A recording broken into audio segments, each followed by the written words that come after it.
পর্দার রসায়ন কি বাস্তবেও সত্যি? সাহেব সুস্মিতাকে ঘিরে প্রেমের গুঞ্জন আরও জোরালো।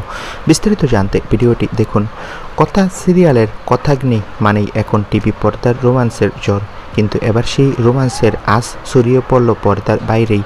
সাহেব ভট্টাচার্য আর সুস্মিতা দে, এই দুই তারকাকে ঘিরে প্রেমের গুঞ্জন দিন দিন আরও জোরালো হচ্ছে। সম্প্রতি সাহেব একটা ভিডিও পোস্ট করেছেন ইনস্টাগ্রামে। এনিমেল ছবির বিখ্যাত পেহলি ডি মে গানে সুস্মিতা আর সাহেব একেবারে রং মেলানো রোমান্টিক লুকে। ক্যাপশনে সাহেব লিখেছে, যখন রসায়নের প্রতি আগ্রহী, বেশ অনুরাগীদের পাগল হয়ে যাওয়ার মতোই এটুকুই যথেষ্ট। আর সবচেয়ে বড় কথা, সুস্মিতার আগে তো বাগদান হয়েছিল অনির্বাণ রায়ের সঙ্গে। প্রেম, বাগদান, এমনকি একসঙ্গে থাকার জন্য ফ্ল্যাট কেনা, সব ছিল। কিন্তু কথা সিরিয়াল শুরু হতেই বদলে গেল গল্পের মোড়।